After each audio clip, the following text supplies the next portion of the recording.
What's the most annoying fight in Elden Ring? Is it Malenia, the boss considered to be the hardest in the game, or is it the Godskin duo fight for feeling unfair and you getting double penetrated? Malekith for using illegal substances during your fight with him, perhaps the Elden Beast for making you play running simulator, maybe Gideon who abuses cheat codes to have infinite FP to spam spells like your average pre-nerf Rivers of Blood spammer. No, none of those, it's these two. The Misbegotten Warrior and the Crucible Knight in tandem. Wait, what? A deformed lion with rabies and a knight that fell asleep in a tanning bed during its last visit to the local salon with a massive raisin as a shield is the most annoying fight in Elden Ring? Really?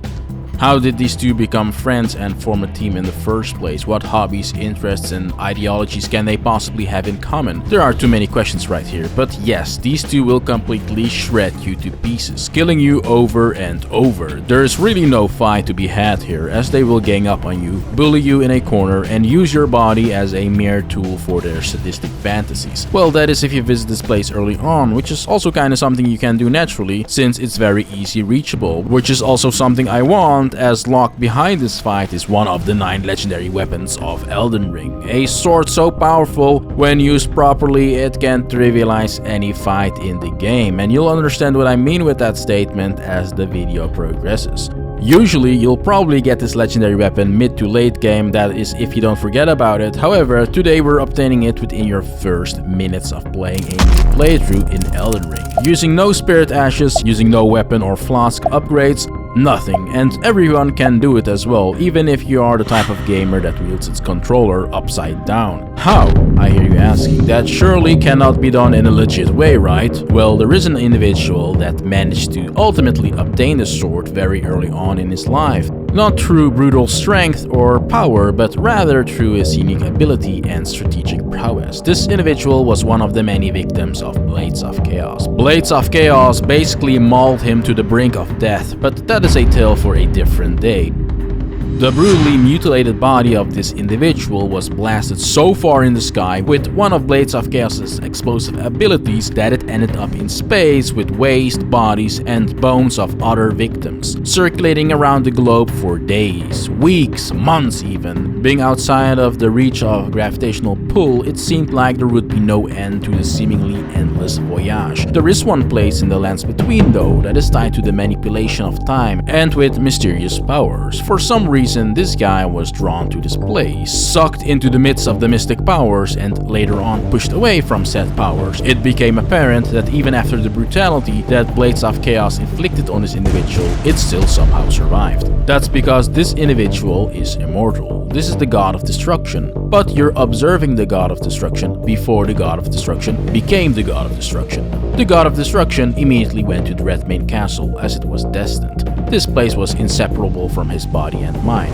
then accordingly rushed to the two, guarding his legendary sword. There was no way that the god of destruction could possibly defeat them in this state and weakened body of his, still healing from his many injuries. But it was his insane tactics that netted him the victory. The god of destruction lost both of his eyes due to Blades of Chaos penetrating his face with his saw blades. One might argue that this introduced a disability for our god of destruction, but no, as in turn he gained a powerful ability, echolocation, similar to say a beluga whale. Thanks to his ability to use echolocation, the god of destruction gained absolutely mind-boggling spatial awareness and could sketch the entirety of the Redmane Castle while being stationary. Yes, you heard that right. This gave him insane insight in all the nooks and crannies of the construction and architecture of this castle.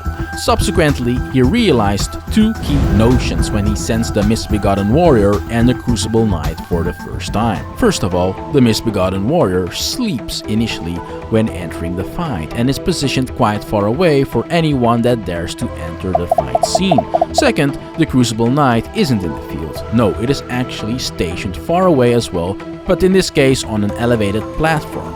The knight standing on this platform is an incredibly important observation.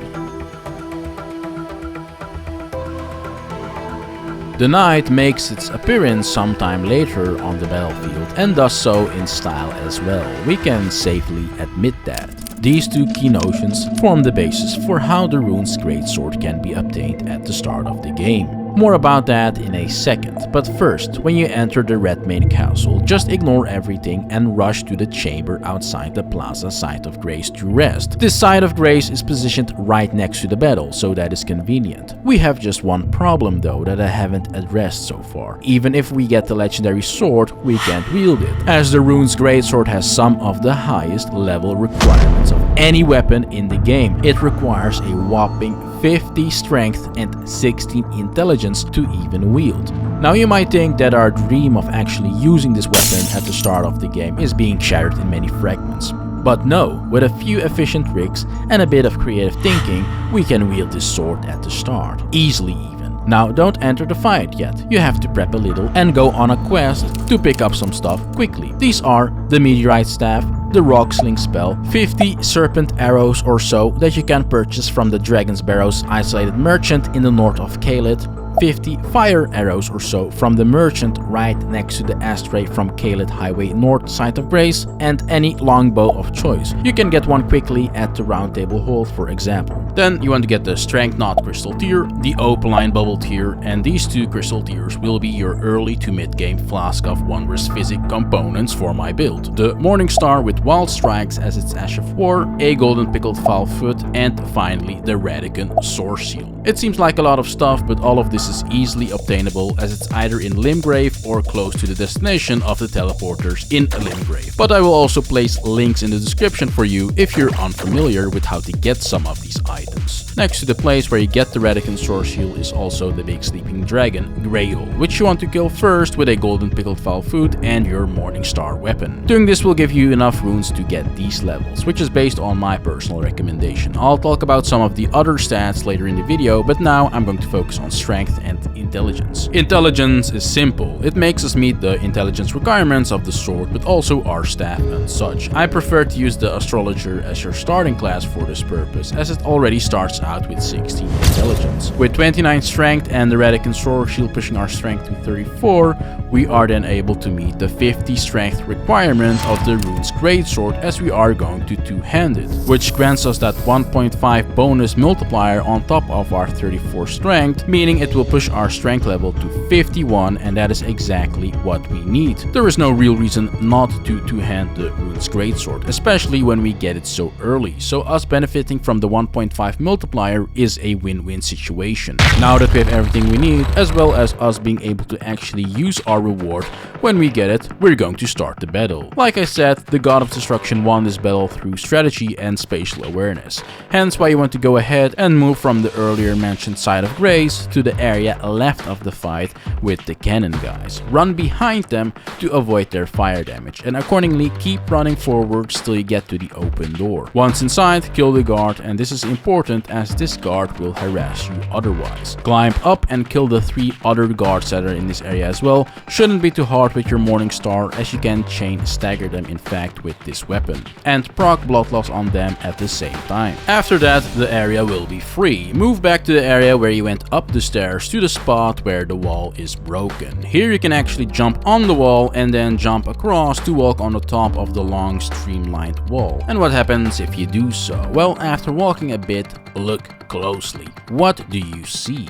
Yes, it's something the God of Destruction sensed when he was in the central area of the Red Main Castle. We can see the deadly Crucible Knight from here, chilling on top of the platform, and the best thing is we can reach the Crucible Knight from here and kill him before entering the fight. But before we go into the next steps, I want to take a moment to thank today's sponsor, Kalshi. Kalshi is the first legal financial exchange in the USA where you can invest in things that you care about and know about. The exchange has hundreds of thousands of users and has already seen more than $500 million of trading. Kalshi also has a ton of gaming markets where you can make money by investing on the games that you're most excited about. You can trade on things like what will the new Elden Ring's Metacritic score be, or when will GTA 6 be released, or the PS6, or when will a new Nintendo console be announced, and many other other markets. This is how it works. Let's say you believe Elden Ring Shadow of the Erdtree will be the best DLC to date. You think it will get a 95 or greater. It is currently priced at 49%, so you can buy shares of Elden Ring 95 or greater for 49 cents each. The price changes based on what the market thinks the odds of the event are. Let's say you want to buy 100 shares, then you pay 49 cents times 100 equals $49, and if Elden Ring Shadow of the Erdtree gets a 95 score or higher, then you get $100. If not, you get $0. But you can also sell your shares if the price goes up to lock in a profit. You can also pick no on 95 or greater, or do 90 or greater if you want to play it safe. Kelchi has many gaming markets as well as movie markets, including Rotten Tomato scores, and markets on politics, music, climate, economics, tax, and much more. It's the only place you can trade on these sorts of things legally in all 50 states. You can sign up using my link in the description, and the first 500 traders to deposit will get a free $20 in trading credit. This is the point of no return. Make sure you're ready, and when you are, start shooting your serpent arrows first, normally. Do so till the knight becomes poisoned. Your normal shots won't do any damage, but that doesn't actually matter, as we just want the poison going here. After poison has been applied, shift over to your fire arrows. We do this because these crucible knights have a weakness for fire damage, so to speed up the process and not consume all of our FP, we use fire arrows here. Use Mighty Shot now, which is the bow's standard Ash of War, while firing off the fire arrows. Using Mighty Shot will in fact hurt the crucible knights, unlike your normal shots. Once the poison wears out, you go back to normal shots with your serpent arrows and reapply poison again. Then after that, you start using fire arrows again and rinse and repeat till the crucible knight dies. You want to preserve like 1.5 bar of FP for the other fight, so once you start getting near that amount of FP, make sure to just kill him off with poison with normal shots, as those don't consume FP. Ultimately, you will kill the Crucible Knight like this quite easily without being at any risk of dying yourself. When you do so, it is then time to return. You can jump off the bridge to the right of you as a shortcut, and you want to move back exactly like you moved to the spot. Do not touch a site of grace while you do so, as that will reset everything. Go behind the guys again with the cannons and then start moving to the arena for the fight. Before you do so, drink your flask. Make sure to not waste too much time here, as everyone you just passed, well, they will be chasing you. When you enter the fight, don't become overconfident, because the misbegotten warrior can still one-tap you easily at this part of the game. So what you do want to do instead is, while it's still sleeping, waking up and moving towards you, shoot him with around 3 serpent arrows. He might dodge some of your shots in fact, so keep shooting till you get at least 3 serpent arrows in. This will inflict poison on this guy as well. After that, swap over to your meteorite staff and start spamming rock sling. Each rock of the 3 rocks per rock sling cast will in fact stagger him, so in that sense you can keep it at bay. Sometimes it will jump to you and then you'll have to reposition, but around 3 rock sling casts will in fact be enough to stance break this warrior. After that happens, go in for the critical hit with your Morning Star. You will deal some nice damage and the warrior will fall over. Now immediately start revving up your wild strikes and start hitting the misbegotten warrior with wild strikes till you proc blood loss on it. We took the Opaline Bubble Tier to prevent incoming damage for at least the first hit in case the misbegotten warrior decides to retaliate. So it's just an extra safety net, which will happen more often than not. But by that time you should be able to get the blood loss proc going, and after that happens, well, there's only a small amount of HP left for our lion friend, and after that you have 2 options. Let the poison do its thing while you run around spastically, or go in like the true chat that you are and and die. Wait, what did just happen? Was it all for nothing? All the preparation and work just to die at the last moment?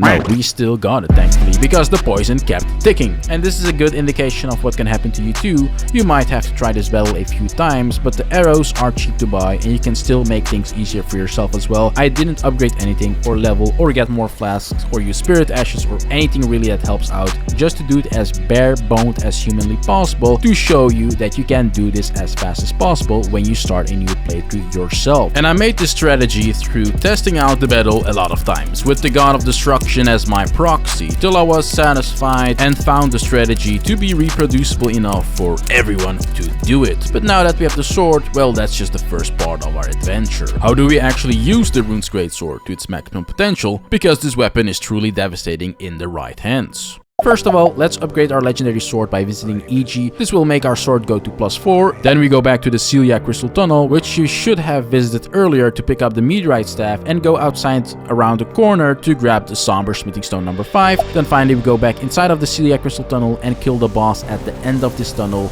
This fight is kinda hard due to the small arena and this boss being very devious, so if you want an alternative route to get a +6 somber smithing stone, I'll put a link for that in the description too, as I have done that in the past too in other videos, or you can just stick with a +5 Rune's Greatsword.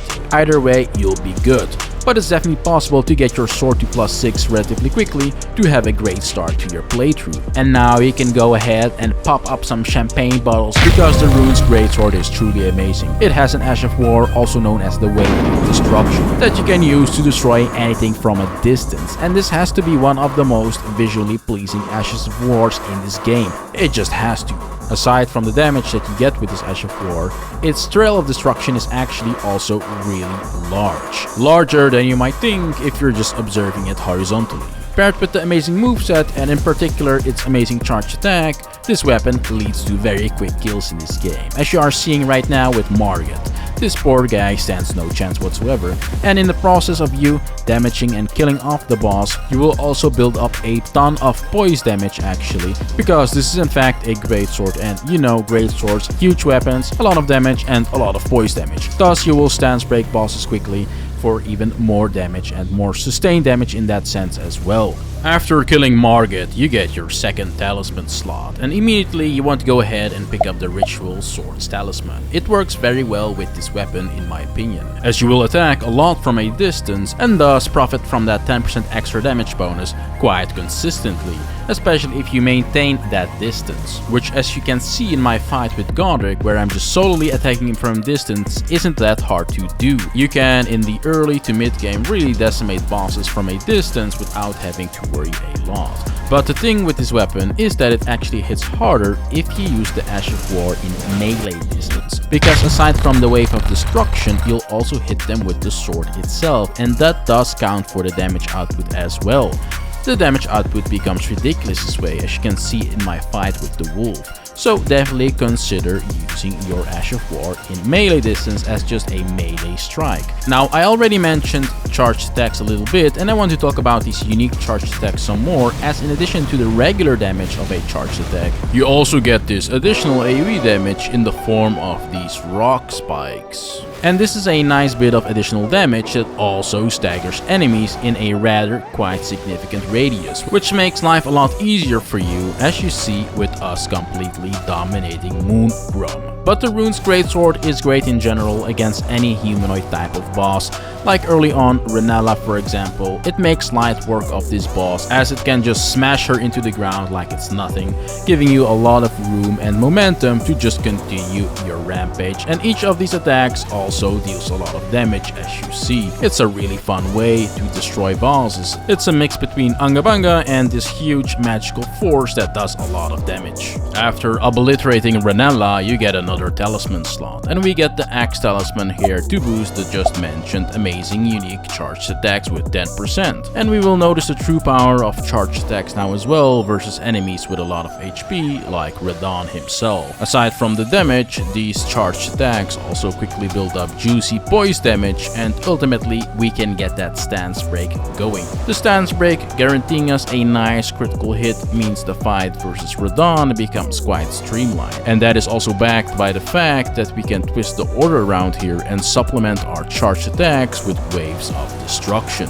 Through the different boss encounters and this fight as well, you can now truly see that you can approach bosses in many different ways with the Rune's Greatsword, as well as weaving in some two-handed jump attacks as well, as you just saw, and it all works because the weapon is very versatile and powerful. After killing Radahn, you get something very special, but more about that in a second. What do we actually do with all the runes that we are getting while we're killing everybody? Regarding leveling up, I would just pump as many points in vigor after level 35 to say level 70 or so, since your damage is already going to be very high right now, and with more vigor you get a lot of sustain.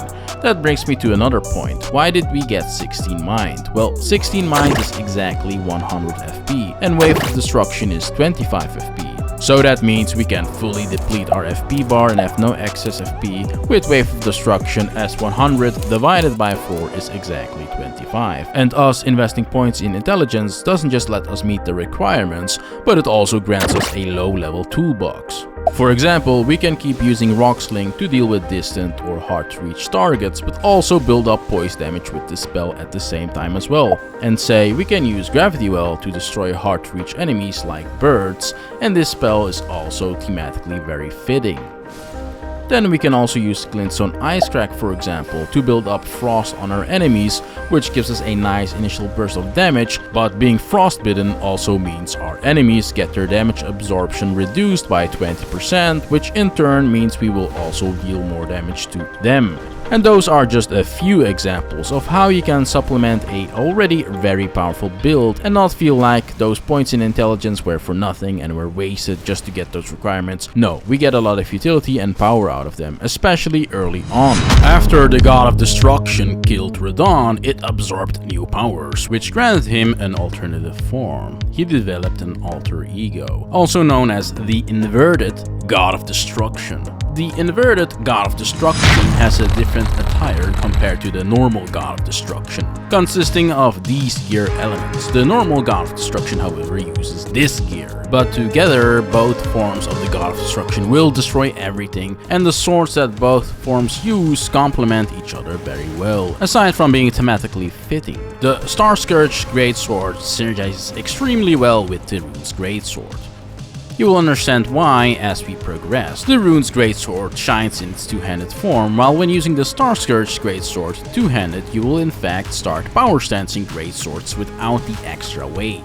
This aspect makes the Star Scourge Greatsword have something very unique and makes it worth playing with as well. The jump attacks accordingly that you get with wielding two greatswords is very destructive, as you can see.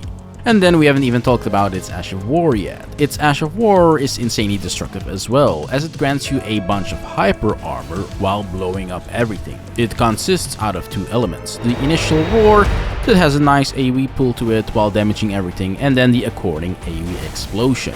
During this period of you screaming, you also have insane hyper armor and can tank a lot without your Ash of War cast being negated. The Ash of War is also exceptional versus boss fights with multiple enemies, like the famous Godskin duo fight. You can do ridiculous damage with these swords and its Ash of War, spamming it even, because why not? You get amazing hyper armor anyways, and you can prioritize any duo or even triple fight like this where enemies gather around you. But also versus, say, Gideon or any humanoid enemy, the pull factor of this Ash of War is absolutely great there too. You can make bosses stick onto you like that and just completely obliterate them.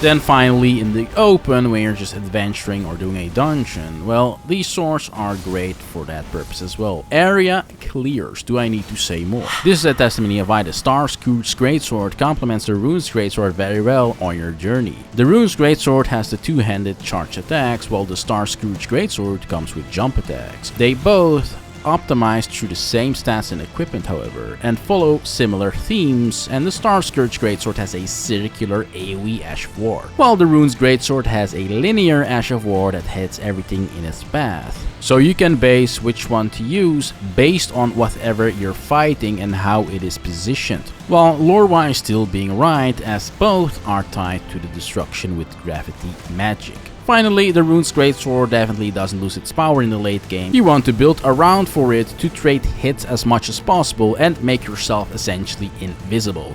You do not care about getting hit yourself. And how do we do that? Well, we do that with ultimately these stats at level 125. With the 1.5 multiplier, we soft cap on strength while also soft capping on vigor, having a bunch of endurance and having room for faith, which will make us even stronger and grant us even more sustain through offensive and defensive buffs like Golden Vow and Flame grant me strength. We have 15 faith, but with our flask we will in fact get 25 faith, so we can cast Golden Vow, and then for the other flask component we use the Opaline Heart here. The Opaline Heart here helps out very well with the idea of making us as tanky as humanly possible, so we can just tank so many hits while we destroy everything. And that's exactly what the God of Destruction should represent. Nothing can touch you and you destroy everything. For a level 150 build, just put the remaining 25 points in strength to squeeze out some more damage. Talismans, we then go offensive with the Shard of Alexander and go 3 defensive talismans with the Dragon Crest Great Shield, the Earthtree Favor and the Great Jar Arsenal talismans. So we get sustain, but we also can equip everything while staying in the medium load category. I will show you all the final boss fights in a second, but if you enjoyed this video then make sure to give the video a like, subscribe, and you know what to do. Let me know your thoughts in the comments, and outside of that I will also place a written guide of this video on my Patreon, and I have also written guides for my other builds there, so check that out. But now let's continue with the destruction, starting with Malenia. Malenia is like Gideon and Renella, humanoid, so you dump her face into the ground with this build and accordingly absolutely obliterate her. I will stop talking now because the footage of the final bosses will speak for itself.